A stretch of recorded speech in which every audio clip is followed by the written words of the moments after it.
Thank everybody for coming here today, and I especially want to thank, certainly our vets, our heroes, and all those who are associated with this issue. I want to thank Assemblyman Bob Castelli, who's the ranker of Veterans Affairs in the New York State Assembly.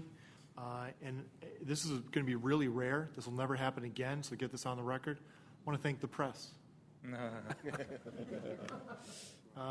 This is a critically important issue. And I'm just telling you right now, and I know that I speak for, I can't say I speak for Bob, but I think I do. We're going to be on this issue like a pit bull on a ham bone. We started our first hearing in Albany. We wanted to get here down into the region. And next we will be going to Manhattan at ground, not far from ground zero, but at ground zero of the New York City Press to hit there. And we are going to get this piece of legislation passed and signed by the governor. This has been passed in the past by both houses, by both the Assembly and the Senate, and it was vetoed by a different governor at that time. There's no reason to veto this piece of legislation. It had broad-based bipartisan support. It has broad-based bipartisan support, and what we're simply asking, this in no way is about handouts or give-me's. This is about allowing the private sector to benefit from the extreme capability, competence, and enduring qualities of our service-disabled veterans who will add to the private sector and allow them the very same preferences that we afford to minority and women-owned businesses throughout the state of New York. There are other states that have stepped up to the plate to do this, and we are simply asking that New York State continue to blaze the trail as has been done in other states. We're going to get this done. So it's a question of time, but part of that, and I go back to thanking the press, is getting the word out. It's amazing how one of the first things you learn in politics is first get a dog, and we all know that old maxim. And I have one, and I got a bull too, so we have it covered. But the other thing you learn is how hard it is to get something good done. Even to get something good done, how hard it is. Right, Bob? Yeah, you should never confuse the issue with logic in Albany. Right. So we're going to get this done, but I thank the press for being here at that. And with that, I'm sure Assemblyman Castelli would like to echo some words, and then we'll go to our heroes. And we don't say that lightly. Bob? Yes, thank you, Senator. First, I want to thank you for holding these hearings. As a Vietnam combat veteran and as a service-disabled veteran, it is critically important to do the mission that you have decided to take on and that you're accomplishing very well in the Senate. So I thank you on a personal level. Ladies and gentlemen, and especially those of you who are former service members, let me say what we as Vietnam veterans say to all of us. Thank you for your service and welcome home. Many of us never heard that, and thankfully I think our nation recognizes now that you don't have to honor a war to honor its warriors. You have served, and the courage and the sacrifice and the service of the men and women who serve around the world, the 1% who protect the other 99% of this country, is never and should never be questioned. So I thank you all for appearing here. It's a critically important issue. It's my pleasure and privilege to serve as the ranking member in the Veterans Affairs Committee. And with that, Senator Ball, thank you. Okay. Without further ado, because, of course, as the Air Force guy, I was late, right? We'll start. And Cal, I think it's if you can introduce yourself and commence with the testimony. Yes, sir. My name is Cal Quinn. I had the distinct honor of going to the Naval Academy and serving in the United States Navy. I'm humbled to work for a firm that has at its very base commitment to training and employing disabled veterans. And today, once again, I'm privileged to be with you here today to talk about this very important initiative and the bill that you have before you. I thought that the first thing I'd address is something we talked about last time, and I think that it's so central to this as to be necessary to the conversation, the concept of citizenship. The citizenship you men demonstrated when you raised your hands and swore to protect this great nation in defense of this nation and the services, that you now have sworn to serve as public representatives. Citizenship, as we discussed last time, is not a tagline. It's not a check box on an application. It's not a note on my passport. Citizenship at its very basic level and most pure level, in my mind, is about standing up, as you are. Standing up for what is right, standing up for my neighbor, and standing up for those that cannot stand up for themselves, and I think that's what this bill is about, right? I've had the privilege of having those intersections of opportunity in my life. We all have our own September 11th story. I had the privilege of being given the opportunity to stand up and volunteer to serve my country in its time of need following September 11th. I volunteered to serve in combat, and watch out what you ask for, you might just get it. 2 days after volunteering, I was in the Middle East and helped to stand up a group by the name of Task Force 58, which is a multinational, multi-service Special Forces coalition. When I returned from my service abroad, I was privileged to have the opportunity to enter the financial services industry as an equity trader. Fast forward for me 10 years later, with some modicum of experience and expertise developed in the career, and I was given another opportunity to stand up. In this instance, it was an organization by the name of Drexel Hamilton, the firm for which I now work. A firm that is based on the singular principle that disabled veterans want to be nobody's charity. That disabled veterans want only one thing, and that's access to the American dream. This is a dream not of entitlement, unfortunately, as my generation might believe. Graduate with a 4-year degree in 6 years and expect a 6-figure salary and really don't feel good about 40 hours. It's a little too much. That's not what the disabled veterans who return are seeking. What they're seeking is access to the American dream, a dream that through sacrifice and commitment and achieving excellence in whatever field that I am endeavoring, that I can receive prosperity for myself and my families. That's what these disabled veterans want. That's what I believe this bill is helping them to provide, and that's what we are centered around at Drexel Hamilton. Our firm, our founders, a Vietnam veteran as well, Assemblyman, 2 Purple Hearts, he's a Marine Scout.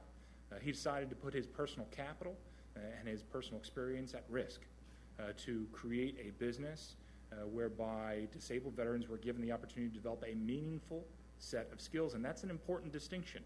A job is one thing. A job that allows me to bring home my pride and dignity, especially as a disabled veteran whose physical appearance has been altered, is that much more significant, right? And that's what our firm endeavored to do. Create a business whereby we train disabled veterans in the area of financial services, institutional brokerage, and banking, allow them to equip themselves with a meaningful set of skills that will carry with them through the life of a career. The way we go about doing that is partnering a veteran with a veteran, a disabled veteran with an industry veteran. We've been blessed to experience some significant growth in our business, but we are hampered. We are restricted. As our business is singularly centered around excellence and demonstrating excellence and shifting the paradigm, the view of the civilian employer of disabled veterans as someone to be viewed as a charity, as opposed to a valued asset that I would seek to attain for my firm. The way that we go about shifting that paradigm is not just demonstrating competence, but excellence, that disabled veterans are capable of excellence in this industry. At the central, the intersection of that problem is the epidemic facing our disabled veterans. As you men both well know, disabled veterans are unemployed at a rate twice that of their civilian counterparts.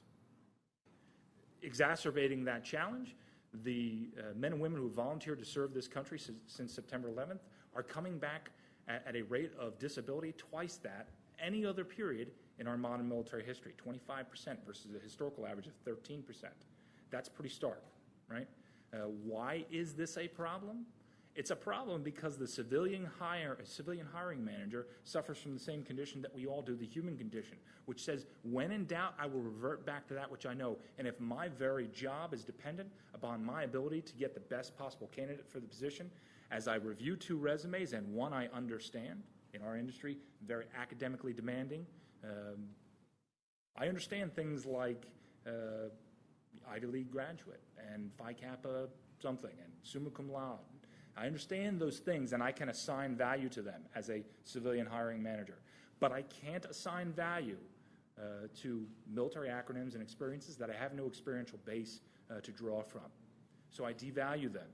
But I also recognize things in that resume that scare me, that make me uncomfortable. Things like combat operation, things like traumatic brain injury and PTSD.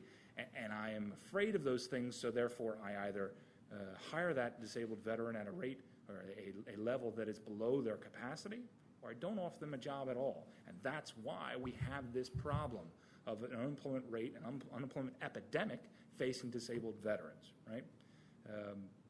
What is our country's singular greatest asset? And think about it for a second. What is our country's singular greatest asset? Is it our economic might? Is it the founding principles of our country? I would argue that our country's singular greatest asset is the military might that we wield. Our capacity to protect our country, our supporters across the globe, and to thump anybody who would threaten us, right? That singular greatest asset is at risk. And we've got to understand that. With an all-voluntary military, if when I, as a disabled veteran, return to the country for which I have sacrificed so dearly, and I don't find access to the American dream because of my experiences in serving my country in combat, there's a problem there. There's a large problem when my mom and my dad and my brothers and sisters, or I as a disabled veteran myself, tell my children, don't serve your country in its military, because they will not protect you. That is a problem for our country. I had the privilege of speaking earlier this week in front of about 500 veterans, some of whom are from what I consider to be our country's greatest generation, the GI generation. You mentioned before heroes. I assure you I'm no hero. I knew some. And this week earlier, I was in the presence of some heroes, right? We as a group of veterans and disabled veterans, and those who have provided and protected for us and loved us, need to unify our voice, need to come behind you, Senator Ball, on this bill, behind you, Assemblyman, and everybody who is endeavoring to offer this opportunity. We need to be emotionally connected to it. We need to be engaged, right? People need to understand that veterans vote.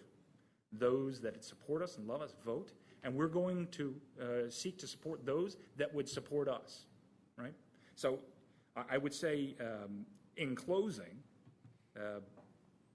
we need to stand up, as you are, Senator, with this bill, as you are, Assemblyman, in supporting it. We need to stand up. If you don't care about the military and you don't care about those that serve, stand up because you don't want to hold that rifle, and you know that somebody needs to, right? If you do care about service to country, then stand up for those that have sacrificed so dearly. Stand up because it is right. Stand up for those who held that weapon for you and can no longer stand. Amen. Cal, you got to run for governor. Thank you, Cal. By the way, I'll Cal, quit and become a just campaign manager. to paraphrase what you said, I think it's important for people in the civilian world to know, because a man has no legs, it doesn't mean he has no brains. Hiring veterans, and especially service-disabled veterans, is good business and good for business. Thank you for your service, Cal. Thank you. And I would share with you, because I believe wholeheartedly in what you're doing, what you just said, so much so that I sacrificed a year's worth of income to be at this firm so that I could support that mission. Well but done. not only are they capable of excellence, our firm is demonstrating it. A year and a half ago, I had the privilege of speaking with an academy graduate who is a classmate of mine and another gentleman who is starting another firm in this industry, right? They say imitation is the highest form of compliment. It's great that we have other firms that are out there that are building and demonstrating that disabled veterans are not just capable of competence, but excellence. To be able to demonstrate excellence, we need one thing: opportunity. I could be the best guy on the street, but if I don't get the opportunity, then I can't show you how great I am. That's what this bill does. Not give preferential treatment, not give set-asides, but open the doors. Open the doors to a group that is disadvantaged, uniquely disadvantaged in the marketplace when seeking employment. Give them access to that which other small disadvantaged groups already have access. Give us access to that opportunity so that we can demonstrate excellence. Thank you, Cal. Thank you very much. Next, Jerry Majdik. Jerry Majdik, thank you for having me. I appreciate it. I truly do. The things I want to expand upon, what Cal has said, the biggest thing with the service-disabled veteran-owned small business is you've proven the reason you're here today is because you want to help the veterans. You've served and you want to reach back and pull forward, and that's why we're here, and that's why we do what we do. Veterans, as a whole, we try and help each other, but not only are veterans in a business community are they going to strive to succeed as a business, but we're going to strive to succeed for the community. They're going to strive to succeed and do what we're doing and reach back and pull the next guy forward and give them the same opportunities that we have. Coming back as a obviously physically injured person, people can look at me, and it does make a difference when you're going to interviews and you're talking to people. It is a big difference out there. So it was intimidating for me to get out there and start to do it again. Wasn't sure what I was going to do, and the biggest factor is I retired with a 264% disability rating with the Department of Veteran Affairs. And when I started to go back to work, you're going to have to give Social Security and some of the other benefits. So going back to work, when I first started, I was actually losing money.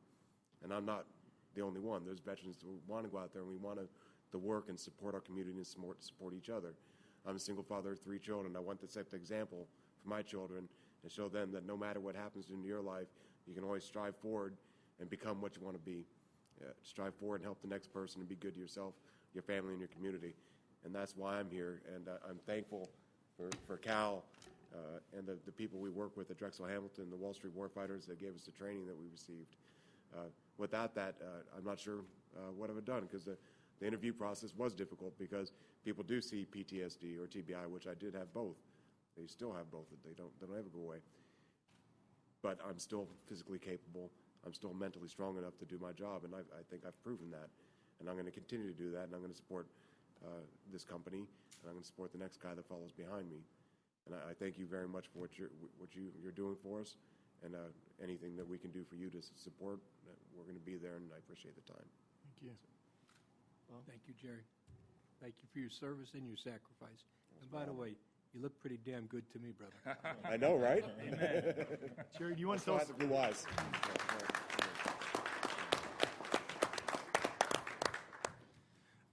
Jerry, do you want to tell us a little bit about your personal story as far as from the very beginning, and talk a little bit about the thought process, because you say it best, and I don't put words in your mouth. But you talked about being an example to your 3 children, just wanting that opportunity, so people can understand it. Well, I was injured in October of 2005. Since then, I've undergone 62 surgeries. I did go through a divorce. The children decided to stay with me. We've always been close. And when I was sitting around the house after I retired from the Army, trying to decide what I was going to do with my life, all I had to do was look at my children and decide that sitting on the couch is not something I wanted to do for the rest of my life. I've got 2 children in college now.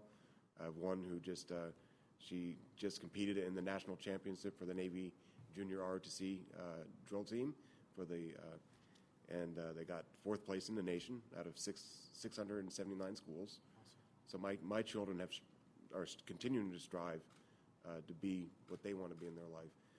My oldest daughter is actually getting married next May, but the biggest thing is that they're proud of me, I'm proud of them, and my children are happy, and I wouldn't change anything. I won't. Thank you.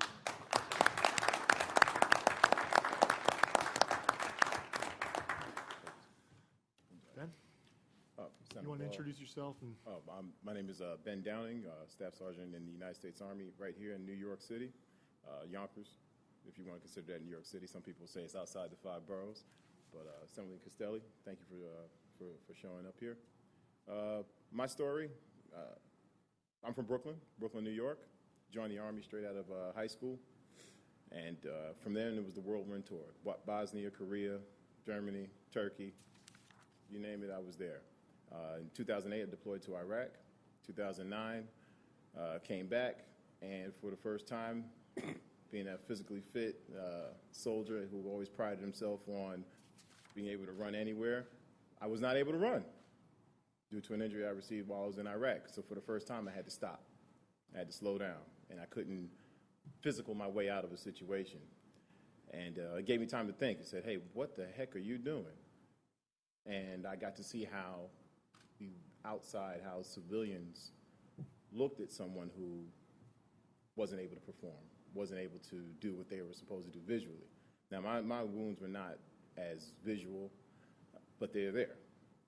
So they gave me a choice. They said, hey, do you want to, we can just go ahead, we have some paperwork, we can chapter you out, or do you want to go the longer road of physical therapy, which will keep you in the military?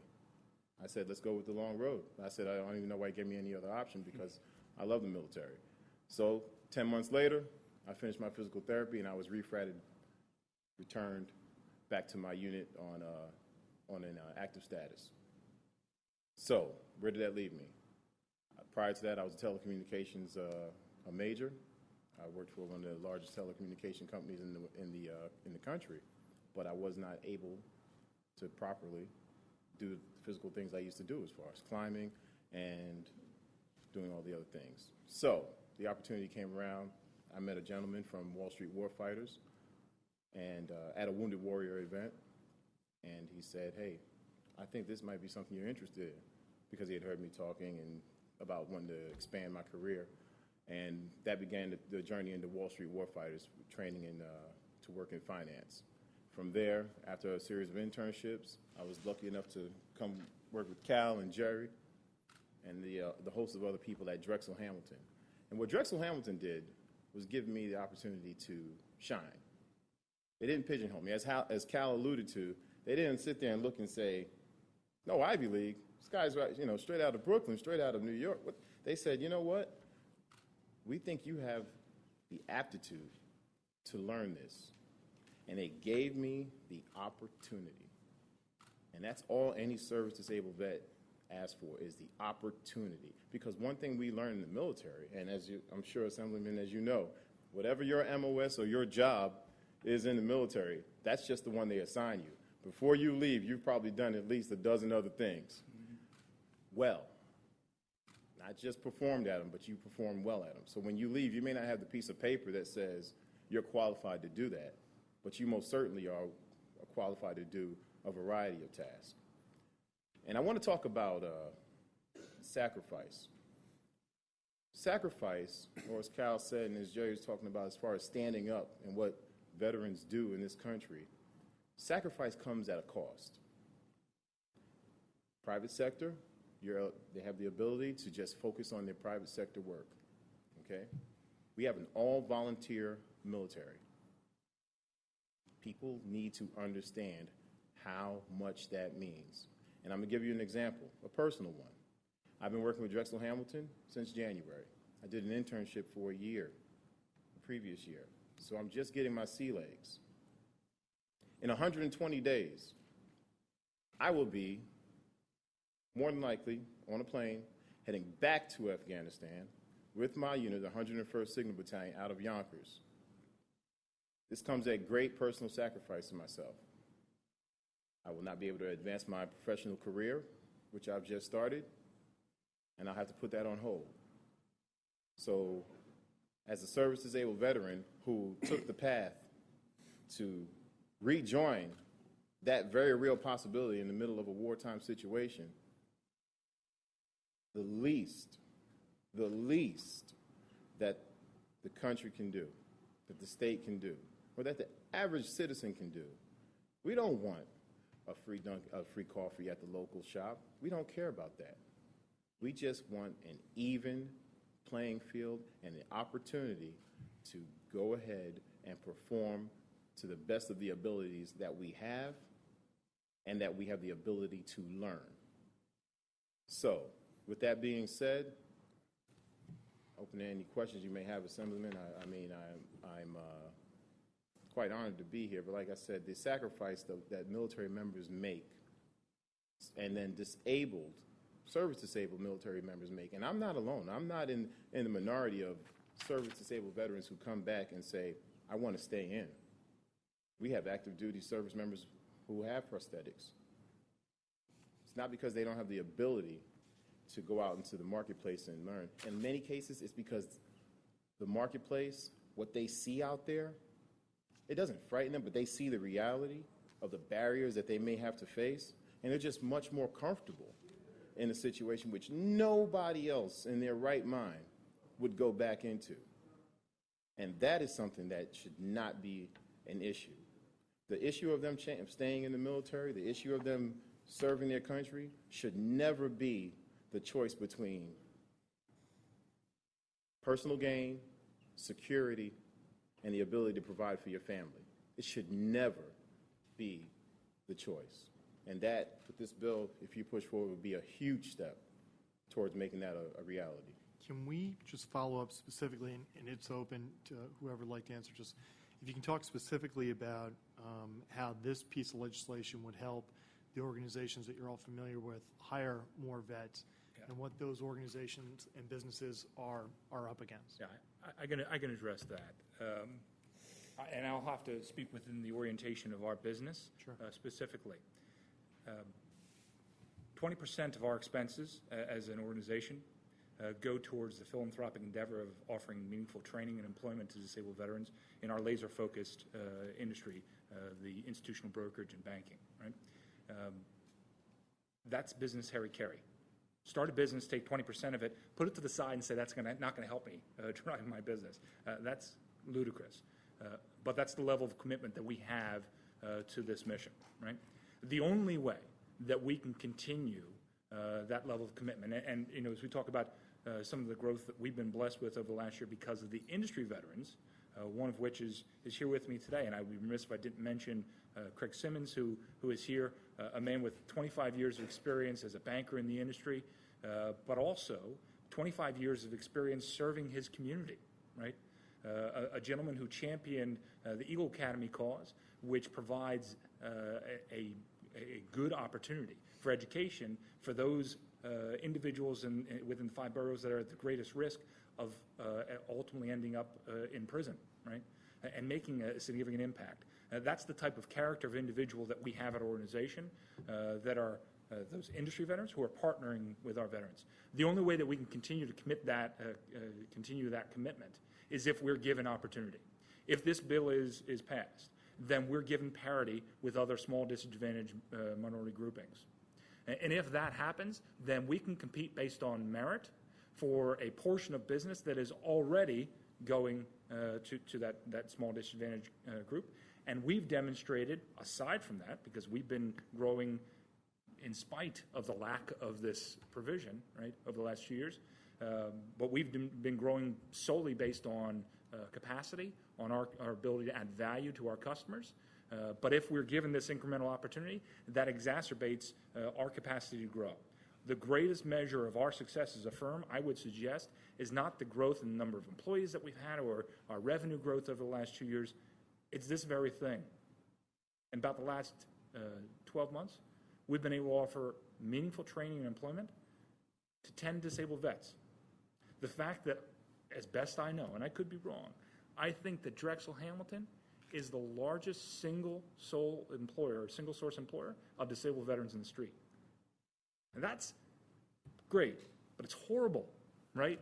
It's horrible that large organizations, many of whom are partnering with us today, and meaningful partners want to support disabled veterans in the industry, but it's horrible that we lead them in the number of disabled veterans that we are employing. An organization has tens of thousands of employees, and we've got more than they do.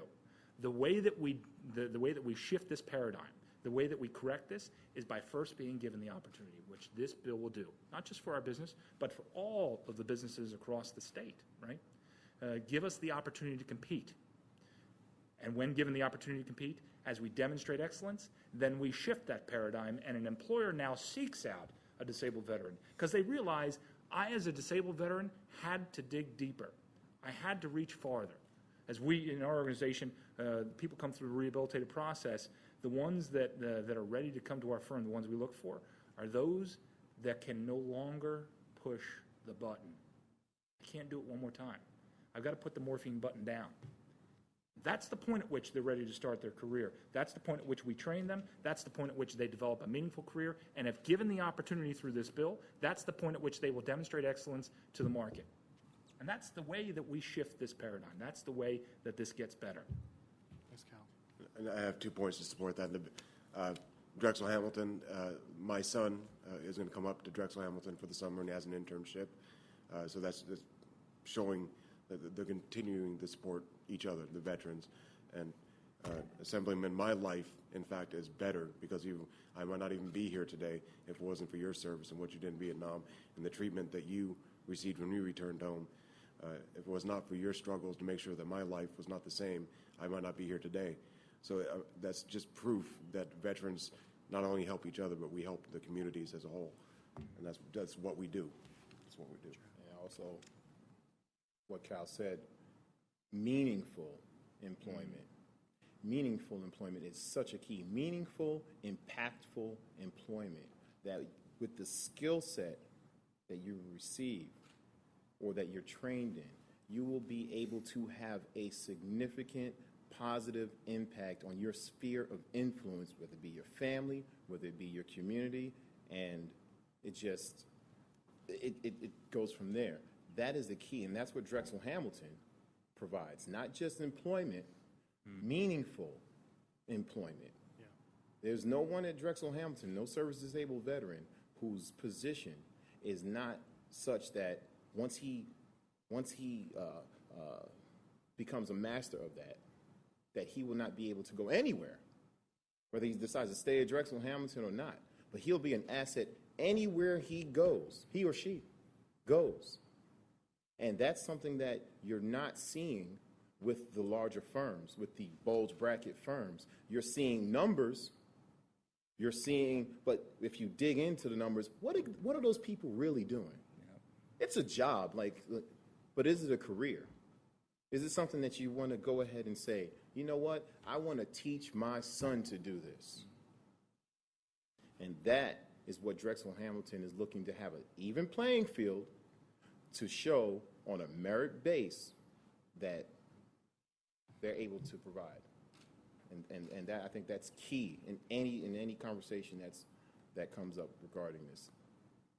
Thank you, Ben. And thanks for your service. Absolutely welcome, sir. Anything else? Thank you. Thank you. You got to push it through. We, It only counts if it goes through. If you need a few doors knocked on, just let me know. we're going to do it. We're going to do it. We're going to continue to fight and push all through this legislative session. Hopefully, we can get it done in both houses by the end of this year, and then it'll be up to the governor to either sign it or not. We're going to take a close look at the previous veto message and see if there are any hurdles that we need to avoid. But I don't see any reason why we can't get this done, except for the fact that getting something done, even the easy, good stuff, unfortunately in Albany, the land that many times common sense forgets, is tough. But if there's ever been a team to get this done, we got it. We got it in us. We have it in the bipartisan support in the legislature and the people who are here, and certainly with each and every one of you. So go Air Force. Oh. Always need a ride, sir.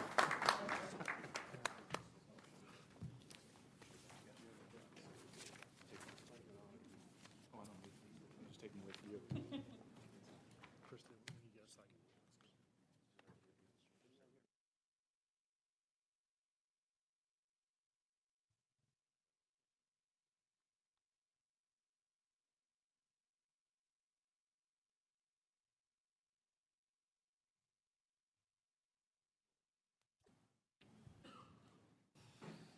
Okay, Chris, mind introducing yourself? Tell us a little bit about your background. Sure. My name is Christopher Byrne, Director of Sales and Marketing at Summit Security Services, located in Uniondale, New York. First, I'd like to thank everyone in attendance this morning for the support of this initiative, especially Senator Ball and Assemblyman Castelli. I'm here not only to speak on behalf of myself, but also on behalf of John Fernandez. For those that don't know John, He's a fellow West Point graduate. Unfortunately, lost both of his legs, or portions of his legs in combat in Iraq, and now is a service-disabled veteran business owner who works in conjunction with Summit Security Services. Prepared a few brief remarks just to kind of detail some more information about that. Support of the many veterans initiatives strike a special chord within me as I am a combat veteran. As the grandson of Irish immigrants whose grandfathers both served in the United States Army during World War II, I grew up with great reverence toward our military. These memories, as well as a drive to compete academically, physically, militarily at the highest levels, led me to the United States Military Academy. At West Point, I balanced the rigors of majoring in the Behavioral Sciences and Leadership Department with being an NCAA Division I lacrosse player. I focused on the military leadership principles that I would use during my stateside commission as a field artillery officer and during my deployment overseas. As a first lieutenant and captain in support of Operation Iraqi Freedom, I had the honor of leading 272 soldiers in combat security and convoy operations in some of the most active areas to include Baghdad, Fallujah, Ramadi, Tikrit, and Mosul. After leaving active duty, yet still wanting to serve, I joined the National Guard, storied 1st Battalion, 69th Infantry Regiment, the Fighting 69th. During my time with the National Guard, I received a better understanding of why America's sons and daughters volunteer to join the military, as well as the challenges they face upon transitioning into the civilian sector. As a director at Summit Security, I've been extremely fortunate to make a transition into an industry where my leadership, experiences, and skill set are respected and sought after. I'm also fortunate to have made the transition with an established, respected, and successful firm. Summit was founded in 1976 and is one of the largest private security firms in the United States. With a current workforce of 3,000 security professionals, Summit protects millions of people and billions of dollars of assets every day. Summit's clients span the private and government sectors. Additionally, Summit is a GSA Schedule 84 contract vendor, currently with the approval to pursue federal contracts in 11 states and the District of Columbia. Summit has made supporting veterans initiatives part of the foundation of its corporate culture and hiring veterans part of its yearly corporate goals. Through 3 distinct programs, Summit is enhancing the ability of New York's veterans to find jobs, as well as helping to improve the overall economic climate. First, Summit Security Services recently entered into the Department of Veterans Affairs Mentor Protege program in support of John Fernandez Associates, which is a New York State service-disabled veteran-owned business. To date, we're the only contract security services firm based in New York metropolitan area to have earned this distinction. By entering into this program, Summit has made a commitment to enhancing a service-disabled veteran business-owned ability to grow and establish a quantifiable and reputable past performance history.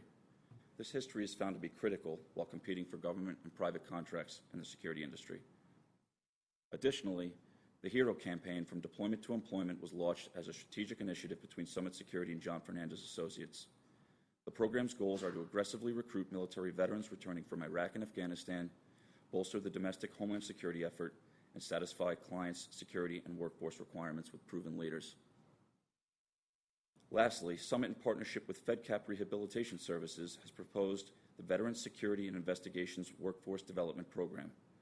This program represents an innovative and aggressive effort to provide greater employment opportunities for returning military veterans of New York State and transition them into a more successful civilian workforce.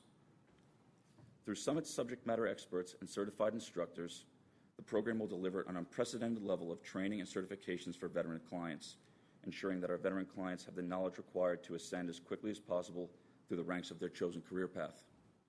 We anticipate that within a year, the FedCap Summit partnership will have assessed 1,200 veteran candidates for placement and will have graduated and placed 400 highly trained veterans into the prevailing wage rate or higher paying security and investigations positions with career laddering potential. The Empire State has a rich history of acting as trendsetters for the public good, but it seems we're falling behind in terms of supporting those who swore oaths to serve. Veterans have never sought special treatment while serving within the Army, Navy, Air Force, Marines, Coast Guard, or the respective Reserve and National Guard components. Service-disabled veteran business owners are simply looking for the opportunity to compete on level ground within the highly competitive economic climate currently in place. Through supporting this bill, New York State will validate both the strong moral and economic reasons to support current and future service-disabled veteran business owners, which in turn will promote further economic growth and entrepreneurship within our great state. Thank you. Thank you, Chris. Thanks for your service and welcome home. Appreciate it. Thanks very much. Good to see another Army guy up here. Do you have any questions? First of all, I want to thank you, and please thank Mr. Fernandez as well. It is gratifying for us to hear as veterans that there are companies who have proactive programs to hire veterans, and most especially service-disabled veterans. I think, segueing into what Cal said before, the sad part is you are the exception, not the rule. We would like to find a time when, as after the Second World War, all companies proactively sought the ability to hire veterans. That level of service and expertise translates to success wherever we hire our veterans. So I want to thank you for making that commitment. Please thank everybody at Summit as well, and thank you for your service, and welcome home.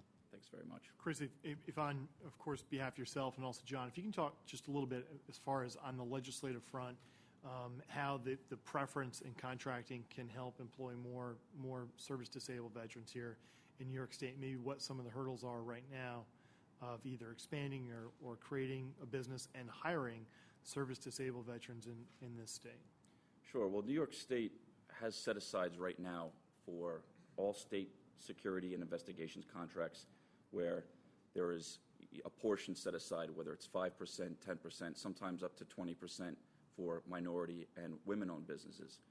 That means that current contractors have to go and find and vet minority and women-owned businesses for these services.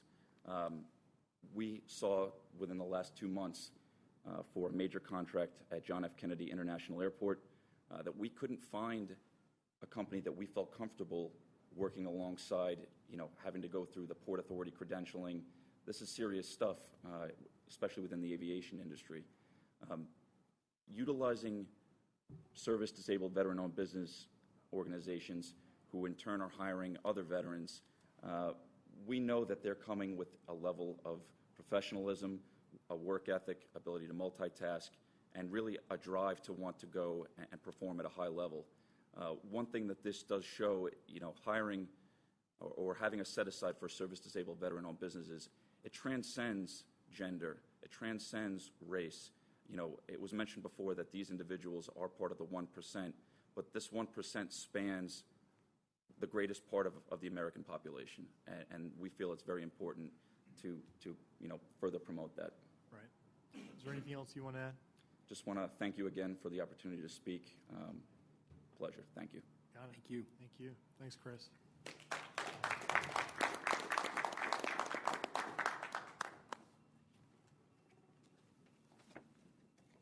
Next up, we have Shane Osborne, Lieutenant, United States Navy. Shane, you want to introduce yourself? You bet. Well, thank you, Senator Ball, Assemblyman Castelli. I really appreciate you allowing me to be here today. I'll give you a little bit of my background, and it'll explain more why you're letting a Nebraskan come out here to New York and talk to you today. I grew up in a small town, Nebraska, with a single mom who was director of nursing at the Veterans Home. So my fathers were veterans. I got taught to swim, taught to ride a bike by these guys, and I always wanted to serve. So I knew at a young age. Went to school at University of Nebraska, ROTC scholarship, and headed off into the United States Navy to flight school, where I worked through, graduated top of my class, and ended up in the world of reconnaissance, flying EP-3s, which is a very rare airplane. There's only about 10 or 11 in the world, so very specialized aircraft, and received some great training. This was a dream. I was a career military guy all the way. So worked my way up, was the youngest mission commander in our squadron's 60-year history.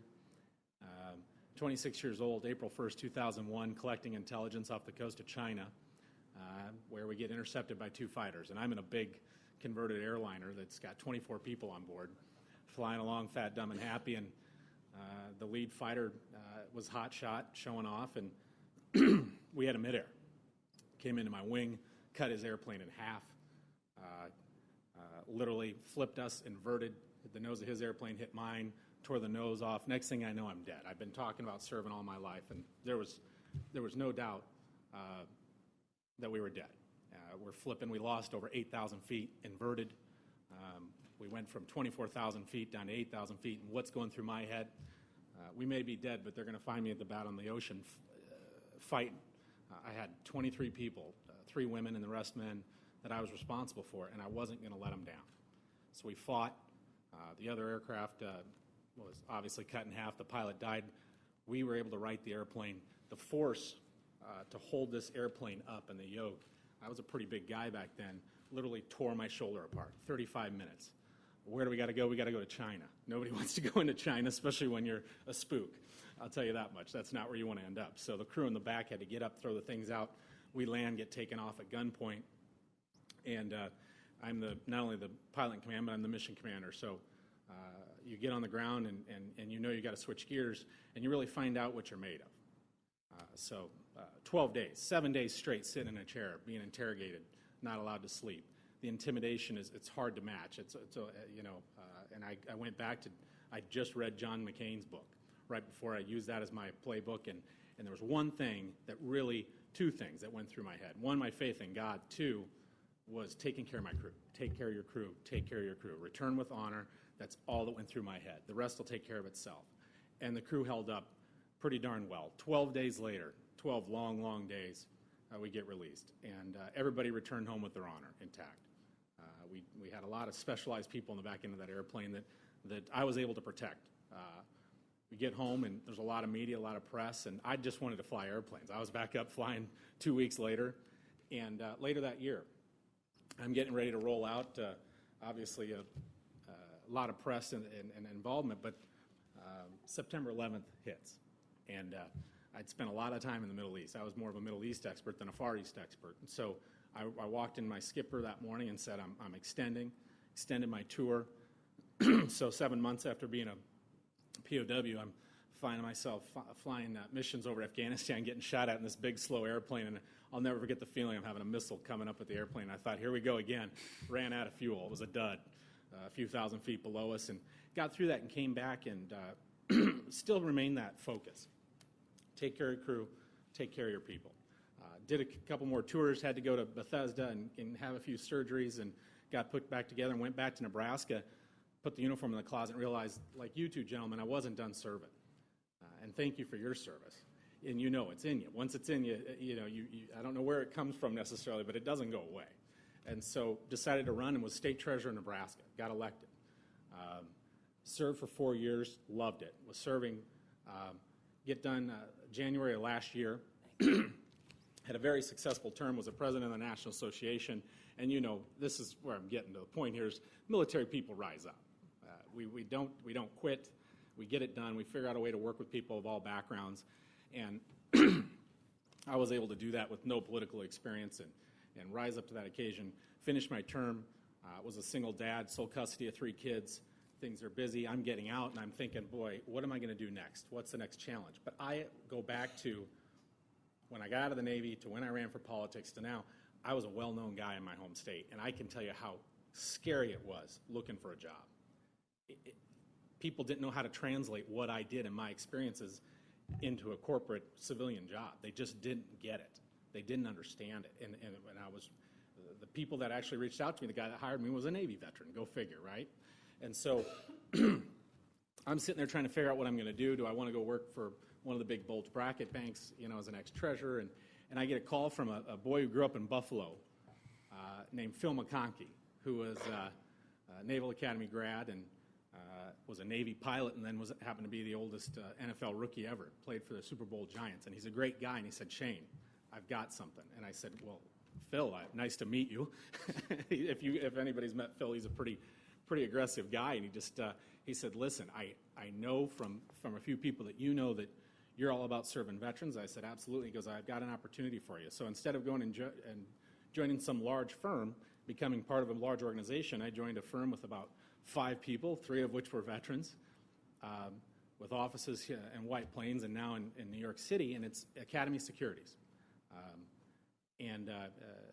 We applaud what Drexel Hamilton's done. We too are a broker-dealer, institutional money management, and as an ex-treasurer, obviously, I'm a good fit for that industry, but we also focus on the opportunity to succeed. I know well the barriers of entry, even with the advantages I had by being a somewhat well-known person and being an ex-treasurer.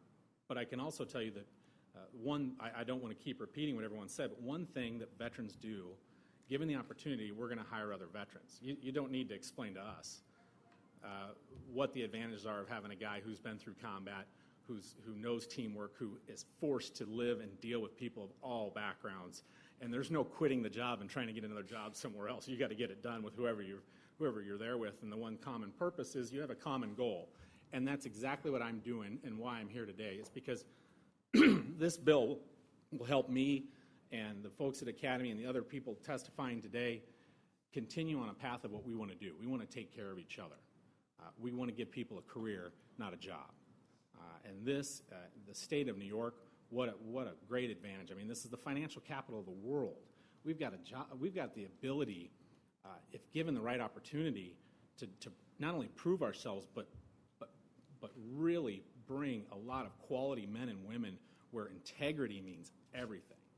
Everything. I was willing to take a bullet in my head before I would let the Chinese say I killed their pilot or that I was a spy and say anything. That was the kind of commitment that the men and women that you're going to be helping with this bill are willing to do.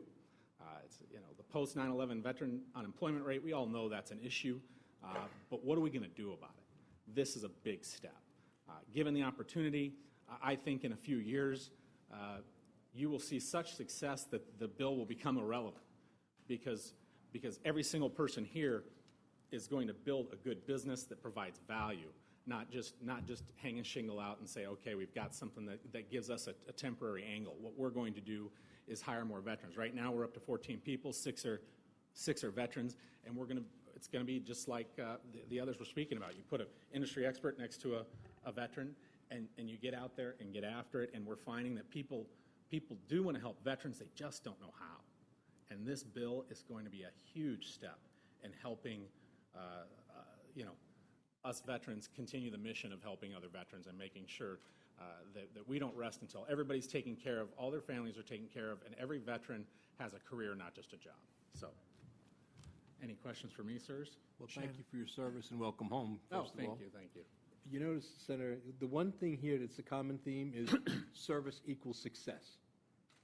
They go hand in hand. And I thank you for your service and for the commitment you made to hire service-disabled veterans and other service veterans. Again, it is sad to me personally that these are the exceptions to the rule, and I think very much as Cal said, what we need to do is find a time when everyone is competing for all of our people rather than worrying about if they have to hire one. So I thank you. Please keep fighting the fight on your end, and I can assure you we will both on our end. Absolutely. Shane, I'll carry your bags anytime. Well, I thank you guys. I know well what it takes to get back into public service, exposure, families, and the scrutiny you're under, and I think it's just a great way to continue. And you guys are carrying the torch and keeping up the fight for those that mean the most to us. I mean, we love America, but we really love our fellow veterans. So, thank you. Thank you, Shane. God bless Thank you.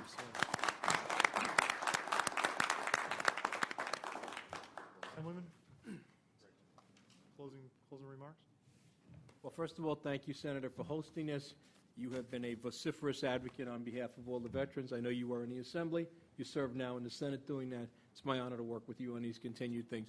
To all of our veterans here, again, thank you for your service and welcome home. It is little enough for us to do for you when we think about how much you have done for us. So whatever we can do on your behalf, it's our pleasure and privilege to do so. Thank you, and God bless you all. Thank you. I want to thank all the members of the media that are here today, and I certainly want to thank everybody who gave testimony today and all their support and all the other veterans who are here. Just know from the bottom of my heart, I know I speak for Bob and countless other legislators, that this will be priority number one. We will find the pathway to make this work and to get this done, and we will execute a battle plan, and we will put together a battle plan to make sure that this is priority this legislative session. So thank you for your very powerful testimony. Let's work together. God bless.